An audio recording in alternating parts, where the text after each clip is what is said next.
मेरी बेटी बस बैले नृत्य करना नहीं चाहती थी। उसकी माँ ने उसके साथ बहुत कठोर व्यवहार किया। जरा सी भी अनुचित हरकत उसे खून से लथपथ कर देती थी। मेरी बेटी के चेहरे को देखते हुए वह पूरी तरह क्रोधित हो गई थी। उसने पीछे से मेरी बेटी के हाथ पकड़ लिए और उसकी कमर पर पैर रख दिया। उसे इस बात की परवाह नहीं थी कि मेरी बेटी दर्द में थी। नतीजतन वो सहन नहीं कर पाए। एक तेज चटकने की आवाज के बाद मेरी बेटी की रीढ़ की हड्डी टूट गई और वह जमीन पर गिर गई। अप्रत्याशित रूप से इस दुष्ट महिला को जरा भी पछतावा नहीं हुआ। उसने मेरी बेटी के शरीर को एक ऑपरेटिंग टेबल पर रखा, लड़की की पीठ को काटा और फिर एक पेचकस लिया और एक पूरी तरह से स्वचालित यांत्रिक आंतरिक अंग स्थापित किया ताकि एक म्यूजिक बॉक्स बनाया जा सके जो संगीत के साथ घूम सके। कई दशकों बाद तक मेरी बेटी की माँ पहले से ही बूढ़ी हो चुकी थी और हर दिन केवल बिस्तर पर लेट सकती थी और अपनी जिंदगी बनाए रखने के लिए पत्तियों पर निर्भर थी। हालांकि अजीब बात यह है कि हर बार उसे जो तरल दिया जाता था वह वास्तव में ताज़ा खून था। मेरी बेटी उसकी देखभाल करने वाली बन गई। वह दो अलग अलग आंखों के साथ पैदा हुई थी। वह बचपन से ही ऐसी चीजें देख सकती थी जिन्हें अन्य लोग नहीं देख सकते थे। इस दिन जिनमें इस हवेली में आए, लेकिन काम के पहले ही दिन उसे लगा कि यह जगह असामान्य है और अजीब माहौल से भरी हुई है। नौकरानी ने उसे बताया कि बूढ़ी औरत बहुत अमीर थी। वह पहले एक प्रसिद्ध डांस कोच हुआ करती थी। कहा जाता है कि उसके पास अभी भी एक खजाना है। उसकी गर्दन पर जो हार है वही खजाना खोलने की चाबी है, लेकिन कोई नहीं जानता कि खजाना कहाँ है। रात में काम के बाद जिनमेई ने अपने बॉयफ्रेंड को खजाने के बारे में बताया। अप्रत्याशित रूप से उसका बॉयफ्रेंड इस विषय में बहुत रुचि रखने लगा। वह तथाकथित खजाने को ढूंढना भी चाहता था। उसने जैसा कहा था वैसा ही किया। उस रात उसका बॉयफ्रेंड और एक दोस्त जिनमेई के साथ इस घर में आए। वे खिड़की के जरिए अंदर घुस गए। घर के अंदर का अजीब माहौल दिन की तुलना में और भी डरावना था, लेकिन कुछ समय तक खोजने के बाद भी उन्हें कोई खजाना नहीं मिला, जब तक कि उन्होंने आखिरकार एक बंद दरवाजा नहीं देखा। जिनमेई को याद आया कि बूढ़ी औरत की गर्दन पर जो हार है वह शायद इस कमरे की चाबी है। इसलिए अपने बॉयफ्रेंड के उकसावे में आकर वह चुपके से बूढ़ी औरत के कमरे में गई और हार ले आए। हालांकि ये दरवाजे की चाबी नहीं थी। उन्होंने बहुत देर तक कोशिश की, लेकिन फिर भी दरवाजा नहीं खोल पाए। उसका बॉयफ्रेंड थोड़ा अधीर हो गया। वह आगे बढ़ा और दरवाजे पर दस्तक दी। तीनों सावधानी से कमरे के अंदर चले गए। उनकी आंखों के सामने जो चीज आई वह एक ढकी हुई वस्तु थी।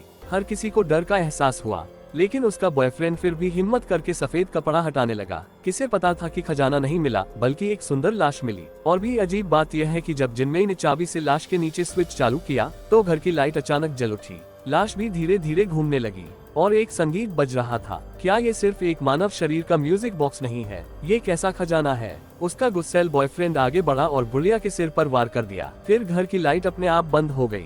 ऐसा लगा जैसे ऊपर कोई चल रहा हो। इससे कुछ लोग डर गए। वे इस जगह को जल्द से जल्द छोड़ना चाहते थे, लेकिन जब वे बाहर जाना चाहते थे तो उन्होंने पाया कि सभी खिड़कियां कसकर बंद थीं। इस समय जिनमेई को याद आया कि बूढ़ी औरत के कमरे में एक खिड़की है, इसलिए तीनों जल्दी जल्दी बूढ़ी औरत के कमरे में गए। जो चीज उन्हें और भी डरा गई वह ये थी कि वह बूढ़ी औरत एक पौधे जैसी स्थिति में थी, लेकिन इस समय वह कहीं दिखाई नहीं दे रही थी। बिस्तर पर केवल खून का एक तालाब था और खिड़की भी कसकर बंद थी। उसकी दोस्त ने अचानक आईने में कुछ देखा, इसलिए वह आईने के पास गई। उसने अपना हाथ आईने पर रखा।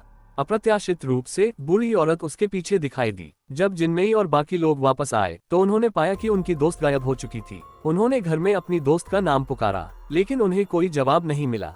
और इसी समय उनकी दोस्त दूसरे कमरे में दिखाई दी, लेकिन ऐसा लग रहा था कि उसे पता ही नहीं था कि वह कमरे को पार कर चुकी है। अचानक कमरे की लाइट जल उठी। लड़का एक पल के लिए डर और घबराहट में आ गया। इस कमरे में विभिन्न जानवरों की लाशें थीं। समय समय पर डरावनी आवाज आती रहती थी। अचानक एक चाकू लड़के की जांघ में घुस गया। लड़का प्रतिक्रिया कर पाता उससे पहले उसके आसपास 3 लड़कियां आ गईं। लड़कियां वही कपड़े पहने थी जो मानव शरीर म्यूजिक बॉक्स ने पहने थे। उनके हाथ में छोटे चाकू थे। वे लड़के के सामने नाचने लगी।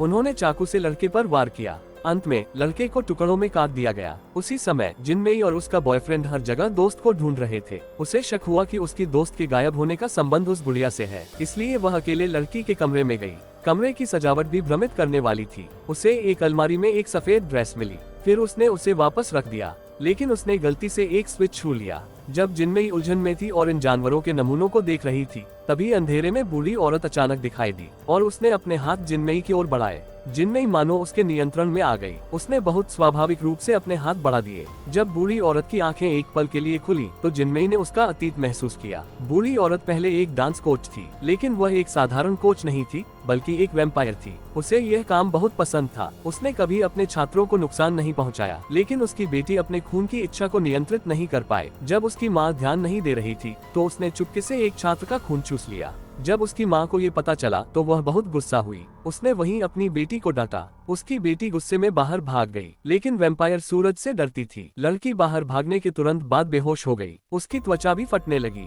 सौभाग्य से उसकी माँ समय पर बाहर गई और उसे बचा लिया, लेकिन जब वे वापस आए तो उस महिला ने बच्चे को फिर से नृत्य करने के लिए मजबूर किया। नतीजतन उसने गलती से उसकी रीढ़ काट दी। अपनी बेटी को हमेशा अपने पास रखने के लिए उसने अपनी बेटी को एक मानव म्यूजिक बॉक्स बना दिया। जब जिनमेई वास्तविकता में वापस आई तो उसने पाया कि बूढ़ी औरत गायब थी और दूसरे कमरे में उसका बॉयफ्रेंड अभी भी उसे ढूंढ रहा था। अचानक बूढ़ी औरत पीछे से दिखाई दी। उसने उसका सिर कसकर पकड़ लिया। कुछ ही सेकंड में उसका खून चूस लिया गया। जिन्नई ने अपने बॉयफ्रेंड की चीख सुनी। वह बहुत डर गई। वह जल्दी से गुड़िया के कमरे में वापस भागी।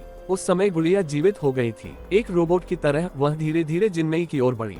जब जिन्नई उलझन में थी, सौभाग्य से वह काफी मजबूत थी। उसने मौका पाकर एक मुक्के से गुड़िया को गिरा दिया। हालांकि वह अभी उठी ही थी।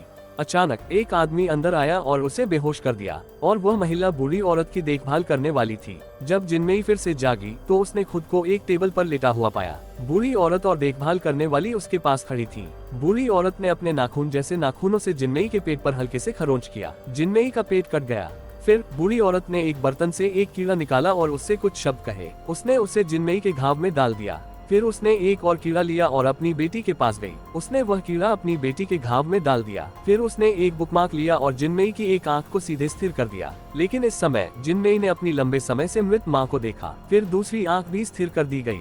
बूढ़ी औरत चाहती थी कि उसकी बेटी और जिन्नई की आत्मा का आदान प्रदान हो जाए। वह चाहती थी कि उसकी बेटी फिर से जीवित हो जाए। थोड़ी देर बाद जिन्नई के मुंह से एक तितली बाहर निकली। एक तितली गुड़िया के मुंह से भी निकली। दोनों तितलियां एक दूसरे के मुंह में उड़ गईं। आत्मा का आदान प्रदान अनुष्ठान आखिरकार पूरा हो गया। बूढ़ी औरत को राहत मिली कि उसकी बेटी आखिरकार जीवित हो गई, लेकिन उसे उम्मीद नहीं थी कि जिनमें एक विशेष बच्चे के रूप में पैदा हुई थी, जिसका मतलब है कि उसके शरीर में दो आत्माएं हैं और दूसरी आत्मा उसकी माँ की है। अभी जो आत्मा का आदान प्रदान हुआ था वह वास्तव में उसकी माँ की आत्मा को गुड़िया के शरीर में स्थानांतरित करना था। सबसे दयनीय बात यह है कि बूढ़ी औरत अभी भी अपनी बेटी को नृत्य करने के लिए मजबूर करना चाहती थी। उसे लगा कि इस समय जिन्नई उसकी अपनी बेटी बन चुकी है। किसे पता था कि जिन्नई ने मौके का फायदा उठाकर नौकर की कैंची उठा ली। एक कैंची से उसने नौकर को मार डाला। उसने बूढ़ी औरत को प्रतिक्रिया देने का मौका नहीं दिया। एक और चाकू से उसने बूढ़ी औरत को भी मार डाला। इस तरह दोहरी हत्या सफलतापूर्वक पूरी हो गई।